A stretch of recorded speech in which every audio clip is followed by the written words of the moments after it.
देखिए फंक्शन जो होते हैं वो मैंने बता दिया था कि सब प्रोग्राम होते हैं ना। तो फंक्शन चार टाइप होते हैं फंक्शन को क्रिएट करने के। कौन कौन से? पहला तो हमने देखा था नो रिटर्न नो आर्ग्यूमेंट ना, एक ये वाला टाइप था। नो रिटर्न और नो आर्ग्यूमेंट, जिसमें कोई भी ना ही रिटर्न लिया जाएगा ना ही आर्ग्यूमेंट, है ना। दूसरा क्या था? नो रिटर्न विद आर्ग्यूमेंट, जिसमें अपन आर्ग्यूमेंट लेते हैं। तीसरा होगा कौन सा? विद रिटर्न नो आर्ग्यूमेंट, ठीक है। और चौथा होगा विद रिटर्न और विद आर्ग्यूमेंट। ये चार टाइप होते हैं अपने फंक्शन की, ठीक है। अब इसके बाद अपन आते हैं फंक्शन में। तो इन चारों टाइप्स में से अपन पहले वाले टाइप को डिस्कस करते हैं, नो रिटर्न और नो आर्ग्यूमेंट। अब नो रिटर्न नो आर्ग्यूमेंट क्या कहता है कि आप कोई भी फंक्शन क्रिएट करेंगे, ठीक है, उसमें ना ही कोई आर्ग्यूमेंट दिया जाएगा। आर्ग्यूमेंट मतलब क्या होते हैं? यानी जैसे हम जिन पे वर्क करेंगे, मैं बोलूँ कि सिंपल सा एक प्रोग्राम ले, दो नंबर को जोड़ना है। अब दो नंबर को जोड़ना है हमको, तो वो दो नंबर्स क्या होंगे? दो आर्ग्यूमेंट होंगे हमारे, ठीक है। और फिर उससे जो आउटपुट रिटर्न आएगा अपने को, तब दो नंबर को जोड़ेंगे, जैसे 10 + 5 आंसर कितना आएगा? 15। अब 15 जो है वो क्या है? रिटर्न होने वाली वैल्यू अपने को जो रिटर्न हो रही है, तो वो होता है हमारा रिटर्न। लेकिन ना ही हमको रिटर्न लेना है ना ही आर्ग्यूमेंट देना है। तो 5 जो है दोनों आर्ग्यूमेंट है। दो से ज्यादा भी हो सकते हैं, तीन चार कितने भी हो सकते हैं, है ना। मतलब जिसमें हम ऑपरेशन कर रहे हैं वो हमारा आर्ग्यूमेंट है, और जो आउटपुट रिटर्न होगा वो हमारे लिए रिटर्न होगा, ठीक है ना। तो यहाँ पर अपन देखिए सबसे पहले तो फंक्शन को डिफाइन कैसे करते हैं। तो डेफ नाम का कीवर्ड होता है ना, फंक्शन को डिफाइन करने के लिए। अब हमको करना क्या है, जैसे मान लीजिए मेरे को सिंपल सा भी हेलो प्रिंट कराना है, तो मैं हेलो प्रिंट करने के लिए एक मैसेज नाम से क्या बनाता हूँ, एक फंक्शन बनाया अपने, किस नाम से? मैसेज। और ये पैरेंथेसिस लगाएंगे अपन को, कोई भी फंक्शन होता है तो फंक्शन के अंदर आर्ग्यूमेंट देने पड़ते हैं अपने को, है ना। या तो आर्ग्यूमेंट देते हैं या नहीं देते, और अगर नहीं भी दे रहे हैं आर्ग्यूमेंट्स तो आपको यहाँ पर पैरेंथेसिस लगाना पड़ेगा, ठीक है। कोई उसके अंदर वैल्यू नहीं दे रही है, लेकिन क्योंकि नो आर्ग्यूमेंट है, आर्ग्यूमेंट अभी देना नहीं अपने को। और फिर यहाँ पर ये कॉलम का साइन लगाना अपने को, ठीक है। अब बात आती है कि फंक्शन का नाम हम क्या रखें। फंक्शन का नाम आप कुछ भी रख सकते हैं आपके क्वेश्चन के अकॉर्डिंग, ठीक है। जो आपको नाम देना है वो आप नाम दे सकते हैं। अब जैसे मुझे हेलो प्रिंट करना, तो सिंपल सा मैंने क्या कर दिया यहाँ पर, मैसेज नाम दे दिया। अब इसके बाद मुझे प्रिंट करना है, तो मैंने लगाया यहाँ पर प्रिंट, और डबल कोट्स के अंदर मैसेज क्या लिख दिया मैंने, इतना क्लियर है। तो मैसेज क्या प्रिंट हो जाएगा अपना? हेलो प्रिंट होगा। अब मैं एक बार रन करूँ तो अभी चलेगा नहीं है, ये देखिए नहीं चल रहा, हेलो नहीं आ रहा। क्यों? क्योंकि फंक्शन की जो डेफिनेशन लिखी, डेफिनेशन मतलब कि फंक्शन क्या काम करके देगा। ये फंक्शन मैसेज फंक्शन क्या करके देगा अपने को? प्रिंट करके देगा हेलो। पर ये दे नहीं रहा है, क्यों नहीं दे रहा है? क्योंकि फंक्शन की डेफिनेशन लिखने के बाद उस फंक्शन को कॉल भी करना पड़ता है। जैसे अगर हमारे घर में अगर बोला जाए कि कोई कुक है, और कुक क्या करेगा? खाना पकाएगा। अब हम उसको बोलेंगे जब कि भैया आज अपने को ये वाली डिश बनानी, तब वो बना के देगा। लेकिन अगर उसको बोलेंगे नहीं तो वो क्या ही बनाएगा? आ रहा समझ में? उसको बताना पड़ेगा ना कि आज ये बनाना है, ठीक है। तो इस तरीके से बना के देगा। तो वो वैसे ही कि अगर फंक्शन तो है आपके पास, पर उसको कॉल जब तक नहीं करोगे तब तक वो एग्जीक्यूट नहीं होगा। तो एग्जीक्यूट करने के लिए उसको कॉल करना पड़ेगा। और कॉल कैसे करते हैं अपन? उसी के नाम से। तो फंक्शन का नाम क्या है अपना? मैसेज नाम का फंक्शन है, ब्रेकेट ओपन किया और क्लोज कर दिया। देखिए फंक्शन कॉल हो गया। अब जैसे ही फंक्शन कॉल हुआ तो वो जाएगा अपनी डेफिनेशन में, और एक बार हेलो क्या करेगा? प्रिंट कर देगा। चलिए एक बार चेक कर लेते हैं अपन। तो एक बार क्या आ गया? हेलो आ गया। अब जैसे कि सपोज दैट मैं यहाँ पर दोबारा कॉल करना चाह रहा हूँ, मैसेज जो लिखा है वो लिखना जरूरी है। ये फंक्शन को कॉल किया अपन ने, है नहीं, जो कौन सा वाला ऊपर लिखा है ये हाँ फंक्शन का नाम है एक्चुअली, है ना। नाम दे सकते हैं, नाम तो अपनी चॉइस के हिसाब से हम कुछ भी दे सकते हैं। बाकी ये कॉल अपन ने किया इसको, मतलब उसी मैसेज फंक्शन को फिर यहाँ से कॉल किया, तो कॉल किया तो वहाँ गया और उसने हेलो प्रिंट कराया, जिसमें मैंने एक बार कॉल किया। अब मैं दूसरी बार फिर कॉल करना चाह रहा हूँ, तो एक बार फिर कॉल कर दिया, पैरेंथेसिस जरूर लगाना आपने। अब दो बार कॉल किया, दो बार हेलो आएगा। देखिए दो बार चल गया ना मेरा भी। क्यों चला ऐसा? डबल क्लिक हो गया गलती से, है ना। वो आप बोल रहे थे ना कि दो बार आ जाती, देखो मैंने एक बार क्लिक किया तो एक ही बार आया। अब आया ना, मतलब एक ही बार चला वो, लेकिन दो बार उसके अंदर हेलो आया क्योंकि दो बार कॉल किया। अब बता क्या, गलती से दो बार दब जाता है बटन, ये देखिए फिर से दो बार दब गया मैं। तो दो बार दब जाता है तो ऐसे हो जाता है, तीन बार दब जाता है तो, है ना। तो अगर ऑल कॉल करना है अपने को तो एक बार और कॉल कर लीजिए। मतलब ऐसा है कि जब भी आपको उस हेलो को प्रिंट कराना है, केवल आपको हेलो प्रिंट बार बार नहीं लिखना, आपको केवल उस फंक्शन को कॉल कर देना उसके नाम से, तो क्या हो जाएगा? वो एग्जीक्यूट हो जाएगा, ये देखिए। ठीक है आशुतोष, क्लियर? कोई डाउट इतने में? क्लियर है सर।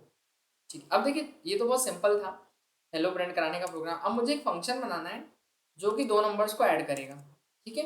तो एक काम करते हैं अपन, फिर फंक्शन की डेफिनेशन लिखते हैं। तो डेफ नाम का कीवर्ड, और फिर ऐड करना है तो फंक्शन का नाम अपन क्या रख देते हैं? ऐड रख देते हैं। और आर्ग्यूमेंट्स नहीं दे रहे हैं तो नो आर्ग्यूमेंट, ठीक है। अब इसके बाद ए नाम का एक वेरिएबल बनाया, और इसके अंदर यूजर से अपन क्या मांगेंगे? इनपुट मांगेंगे। तो अपन ने क्या किया, एंटर फर्स्ट नंबर, अपन पहला नंबर ले रहे हैं यूजर से, देन फिर बी लिया, बी इन द इनपुट, और इसके बाद क्या बोला अपन ने, एंटर सेकेंड। इतना क्लियर है। फर्स्ट नंबर एंटर करवाएंगे और फिर सेकेंड नंबर एंटर करवाएंगे। अब मैं क्या करूंगा, उन दोनों को ऐड करूंगा, C equals to A plus B, और फिर इसके बाद जो भी एडिशन है मेरा, मैं उसको प्रिंट करवा दूंगा। एडिशन इज वैल्यू कहाँ से, सी से। इतना क्लियर है। चलिए अभी तो चलेगा नहीं कॉल करूंगा तो, क्योंकि अभी कॉल नहीं किया तो चलेगा ही नहीं जब तक। तो एक बार कॉल करना पड़ेगा, अगर एक बार भी यूज़ करना है। अब इस फंक्शन को जब भी आपको यूज़ करना है, बस आप ऐड नाम से कर दीजिए कॉल। तो आपके प्रोग्राम में आप कहीं भी हो, जैसे मैंने ऐड नाम का फंक्शन कॉल किया, बस जैसे ही मैं क्लिक करूंगा वो चल जाएगा। ये देखिए मांगने लगा एक नंबर, तो 12, दूसरा नंबर 33, दोनों को ऐड किया तो 45। अब मुझे सपोज दैट ये कोड को 3 बार चलाना है, तो 3 बार चलाना तो आपको 3 बार लिखना नहीं, बस आपको क्या कर देना, उसको 3 बार कॉल कर देना। आ रहा क्या समझ में। और कॉल आप चाहें तो ऐसे एक के नीचे कर सकते हैं, और अगर मान लीजिए एक ही लाइन में कॉल करवाना है तो ऐसे यहाँ सेमी कॉलन लगाना पड़ेगा आपने। तो सेमी कॉलन से क्या होता है, मतलब एंड हो गया वो, एक बार कॉल हुआ खत्म, दूसरी बार कॉल हुआ फिर एंड, फिर तीसरी बार कॉल हुआ। क्लियर है। तो 3 बार कॉल हो जाएगा, तो इस बार ये 3 बार चलेगा। ऊपर वाली लाइन ही जो है 3 बार चलेगी उस फंक्शन के अंदर का जितना भी कोड, 12 और 22, 34, 33 और 4, 37, 56 और 76, 132। क्लियर है। तो हमको इस कोड को लिखना तो एक ही बार पड़ा, पर हमने चलाया कितनी बार उसको, 3 बार। तो वो जितनी बार भी आपको जरूरत हो, बस उतनी बार हम क्या करेंगे, उसको कॉल करते जाएंगे। लेकिन एक चीज नोटिस करनी, ध्यान रखना हमेशा, जब भी आप फंक्शन की डेफिनेशन लिखेंगे तो डेफिनेशन हमेशा कॉलिंग से ऊपर होनी चाहिए। अगर कॉल ऊपर से करवाएंगे तो वो चलेगा नहीं कोड। आ रहा समझ में। जैसे अपन मान लो यहाँ से कॉल कर रहे हैं ऐड नाम के फंक्शन को, करा मैंने, तो देखिए एरर दे रहा है, इसको इस नाम का फंक्शन मिल रहा, क्यों, क्योंकि वो अपने कॉलिंग से ऊपर की तरफ सर्च करता है डेटा को। क्लियर हुआ इतना। तो इसलिए हमेशा कॉलिंग कहाँ से की जाएगी, डेफिनेशन के बाद। ठीक है। चलिए तो हो गया एडिशन का। अब मुझे ये चेक करना है कि कोई नंबर इवन है ऑड है। क्या चेक करना है, कोई नंबर इवन है ऑड है।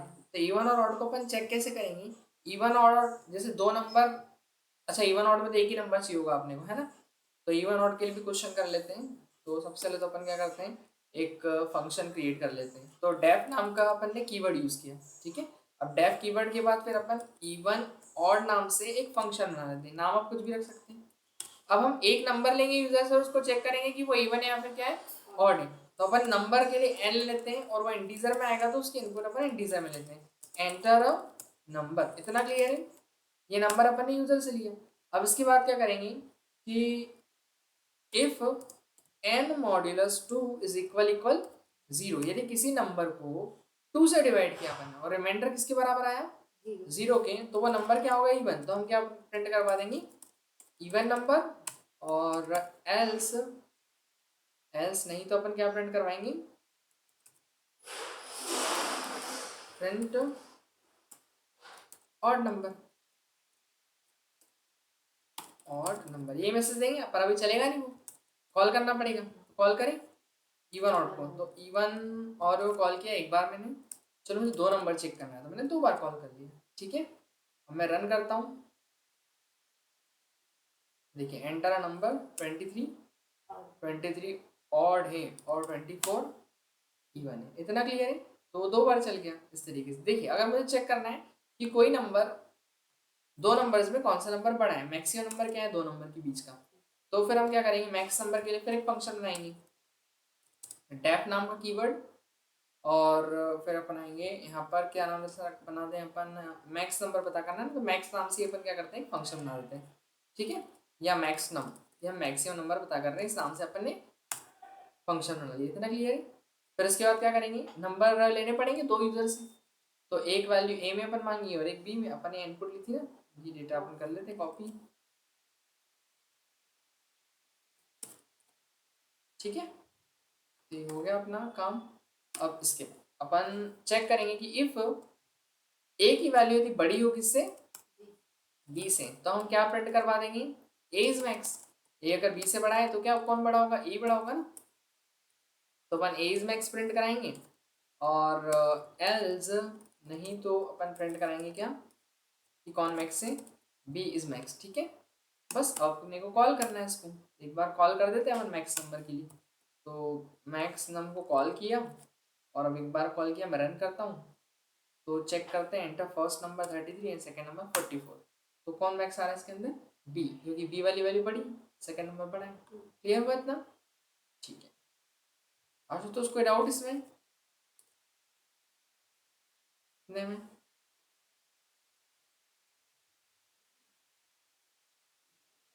नहीं कोई जा रही थी?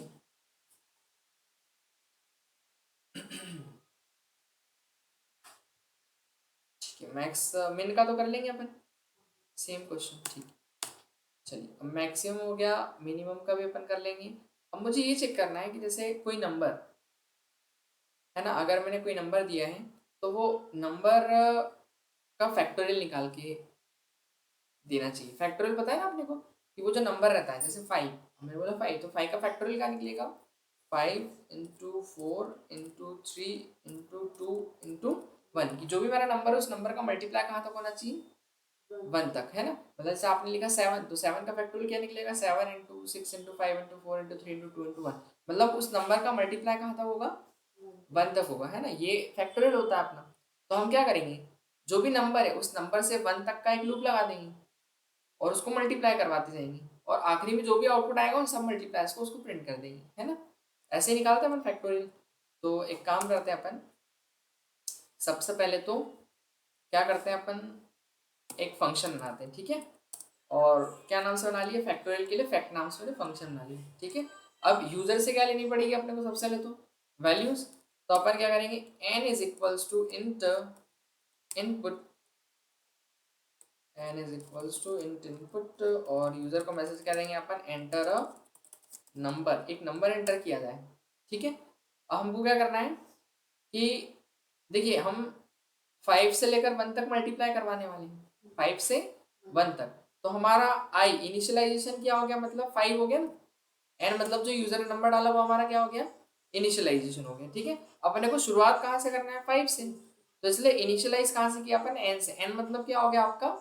5 हो गया। इतना क्लियर है?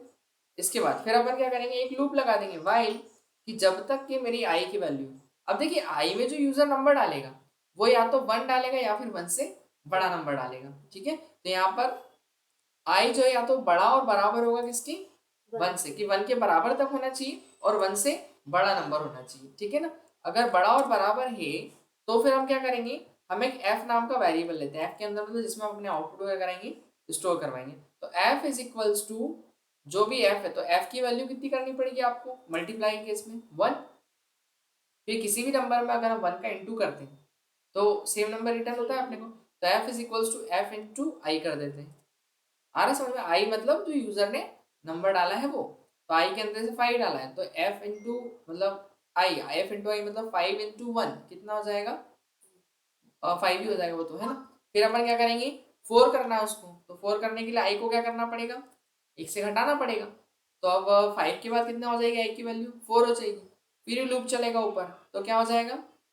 4 बड़ा है क्या 1 से? बिल्कुल है। तो फिर 4, पहले एफ कितना हो गया था? 5, अब 5 × 4 तो कितना हो गया? 20। फिर उसके बाद आई अगेन डिक्रीज होगा तो कितना हो जाएगा? 3। ऊपर जाएगा, 3 भी 1 से बड़ा है, हाँ। तो फिर 20 × 3 कितना हो गया? 60। फिर उसके बाद अगेन डिक्रीज होगा तो 2 हो जाएगा। फिर 2 बड़ा है 1 से, हाँ। तो फिर ये कितना हो जाएगा यहाँ पर? 60 × 2 तो कितना हो जाएगा? 120। फिर आई डिक्रीज होगा तो 1 हो जाएगा। 1 बड़ा है कि 1 से ही बराबर है? बराबर है एटलीस्ट, चलेगा। फिर 120 × 1 तो हो जाएगा 120 अगेन। फिर उसके बाद आई डिक्रीज होगा, 0 हो जाएगा। अब 0 बताइए बड़ा होता है क्या 1 से? ही बराबर नहीं। फॉल्स ही कंडीशन, जैसी फॉल्स होगी तो वो लूप से बाहर आएगा, और जैसे ही बाहर आएगा तो हमारी फिर जो भी आउटपुट होगी उसको प्रिंट कर देंगे फैक्टोरियल को। फैक्टोरियल इज, और वैल्यू कहाँ से आएगी अपनी? इस एफ से, है ना। एफ में ना, क्योंकि आउटपुट अपना, ठीक है। बस और इसको चलाने के लिए क्या करना पड़ेगा अपने को? कॉल करना पड़ेगा। कॉल करें अपन एक बार इसको, तो कॉल किस नाम से करें अपन? फंक्शन का नाम दिया है अपन ने फैक्ट, है ना। और बस इसको एक बार रन करेंगे जैसे ही अपन, तो ये चलने लगेगा। ये देखिए 34, ओ माय गॉड, 34 का निकाल लिया अपन ने। कितना बड़ा होगा दिखाई दे रहा फैक्टोरियल, ज़्यादा बड़ा नंबर का वो। 34 × 33 × 1 तक गया वो मल्टीप्लाई होते होते। चलो छोटा ही नंबर लिखते हैं 5, 120। क्लियर है इतना? तो पाइथन निकाल ही देगा सबका। अपन कैलकुलेट करते रहेंगे। आप ऐसे मैनुअल कर रहे हैं आप तो कितना लंबा होता है, 34 इंटू 33 इंटू 31 इंटू, बहुत टाइम लग जाता है। तो देखिए सिंपल हो गया ना काम, ठीक है, आ रहा क्या समझ में इस तरीके से। तो ये है पहला वाला टाइप। फैक्टोरियल वाले को इसमें ऐसा आप समझ सकते हो, देखिए पेंटिंग ओपन करते हैं जैसे if जो दिया है इक्वल 1 और ये वाला नीचे भी f equal to f multiply I, ये क्यों करा अपन ने, ये दोनों को समझते हैं अपन। इसको उधर ले चलते हैं पेंटिंग में, ठीक है, दिखाई दे रहा। देखिए अब अपन ने ऐप में 1 क्यों लिया, पहले तो ये समझते हैं। ये तो पता है आपने को, ये अब तो अपन ने क्या दिया है, मैसेज दिया है कि यूज़र कोई नंबर डाले, जैसे कुछ भी नंबर, जैसे यहाँ पर यूज़र ने लिया मान लो 4 ले लिया, ठीक है, जिसका फैक्टोरियल निकालना है।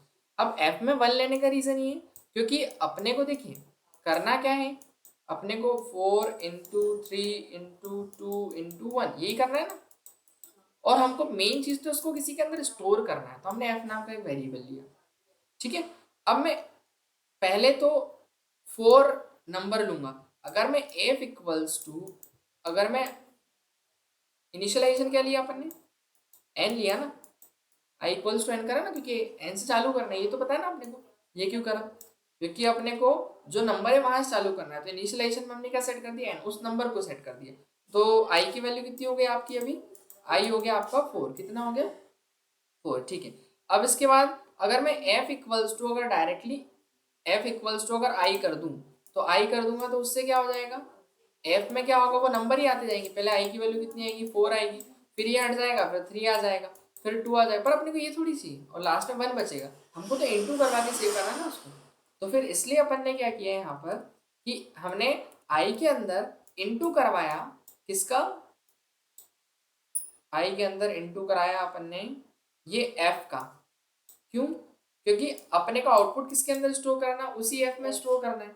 तो एफ में मतलब ऐसा होता है ना जब किसी कि उसी के अंदर आउटपुट स्टोर करना है जिसमें अपन कैलकुलेशन कर रहे हैं, जिससे आप जिसमें अपन कैलकुलेशन, जैसे जिससे कैलकुलेशन कर रहे हैं उसके आउटपुट को उसी के अंदर स्टोर करना है। तो हम क्या करते हैं, इस तरीके से लिख सकते हैं। और बेसिकली यहाँ पर एफ जो है, F is equals to F into I, तो एफ मतलब कितना, अभी आई कितना अपना 4 है ना, और एफ कितना है, एफ एफ एफ एफ 1 है ना, तो 4 इंटू 1 कितना हो जाएगा, 4 हो जाएगा।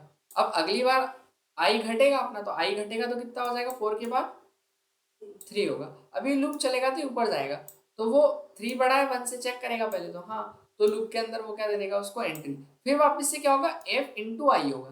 तो एफ की वैल्यू कितनी हो गई आपकी, अब नहीं, एफ तो 4 है ना, एफ 4 हो गया था, लेकिन आई कितना आपका, आई 3, तो वो मतलब आई को डिक्रीज कर रहा है और एफ की जो वैल्यू थी उसके साथ मल्टीप्लाई कर रहा है। तो पिछली वैल्यू कितनी थी 4, और 4 इंटू 3 कितना हो जाएगा अब, तो 12 हो जाएगा। आ रहा क्या समझ में, इस तरीके से। फिर वापस से आई डिक्रीज होगा तो 2 हो जाएगा, फिर 12 के साथ अब एफ कितना बन गया, 12 बन गया, तो 12 इंटू 2, तो वो 24, इस तरीके से है ना, तो वो चलते जा रहा है ना। तो एफ इंटू आई मतलब एफ के अंदर ही आउटपुट को स्टोर करो और उस आउटपुट से मल्टीप्लाई करो, आपका जो नंबर है डिक्रीज हुआ नंबर उससे मल्टीप्लाई करो।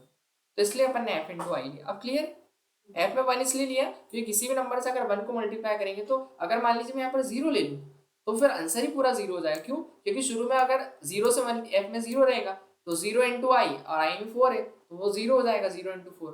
फिर वापस 3 भी होगा तो 0 इंटू 3 फिर 0 हो जाएगा, तो वो 0 0 आता जाएगा, आंसर लास्ट में 0 हो जाएगा, इसलिए 1 लिया। क्लियर है, चलिए तो ये हो गया। अब हम देखते हैं इसके अंदर इसका दूसरा वाला टाइप कौन सा, नो रिटर्न विद आर्ग्यूमेंट है। नो रिटर्न विद आर्ग्यूमेंट में क्या होता है, देखिए कि हम रिटर्न तो नहीं ले रहे हैं लेकिन आर्ग्यूमेंट देंगे इसके अंदर। आर्ग्यूमेंट मतलब वही जिसमें अपन काम कर रहे हैं। तो जैसे मुझे 2 नंबर को अगर ऐड करना है तो मैं काम करता हूँ, सबसे पहले तो फंक्शन बनाता हूँ डेफ, फंक्शन का नाम क्या रखा मैंने, ऐड। अब देखिए आपको आर्ग्यूमेंट्स लेने, तो आर्ग्यूमेंट अपन दोनों में, किसमें, इसमें और आर्ग्यूमेंट वाले में। इसमें देखिए आर्ग्यूमेंट आपको खुद यहाँ पर फंक्शन के अंदर लेना पड़ा था, बट इसमें क्या हुआ, आर्ग्यूमेंट अपन फंक्शन के अंदर नहीं लेंगे, हम आर्ग्यूमेंट यहाँ पर पहले से दे देंगे उसको, पहले से आर्ग्यूमेंट ए और बी की वैल्यू भेजेंगे अपन ऐसे।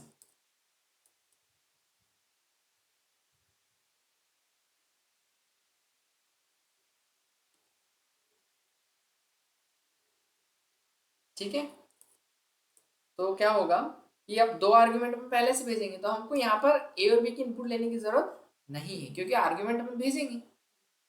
अब आर्ग्यूमेंट भेज देंगे तो यहाँ क्या काम बचा अपना, ऊपर में आर्ग्यूमेंट्स नहीं दिए। देखो हमने कहा ये फंक्शन कॉल किया तो आर्ग्यूमेंट नहीं भेजे ना, लेकिन आर्ग्यूमेंट फिर हमने डेफिनेशन के अंदर ही लिया था एन की वैल्यू, जैसे यहाँ पर। और इसमें क्या है कि अपन इस ए और बी की वैल्यू अपन खुद भेजेंगे फंक्शन के अंदर।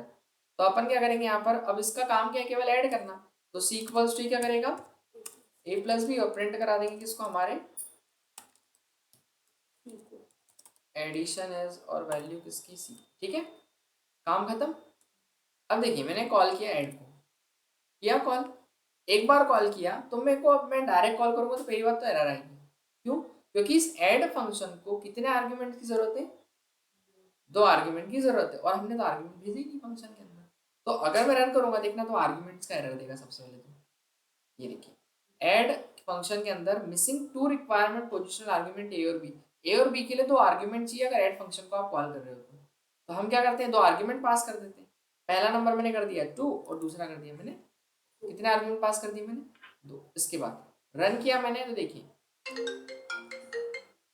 एडिशन कितना है अपना 6। हेलो, अगर मैं ऐड को कॉल करूं और दो नंबर पास करूं 5 और 6, तो ऐसे अपन ले लेंगे, तो वो उनके साथ वर्क करेगा। ठीक है, कोई डाउट है क्या?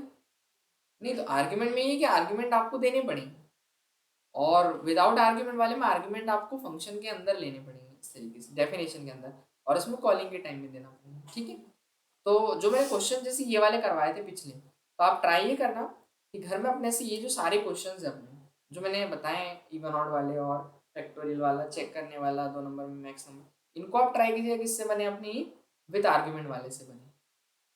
आ रहा है क्या समझ में? ये मैं कोड बाकी एक बार आपको शेयर कर देता हूँ अपने गूगल क्लासरूम में। तो इसको स्टॉप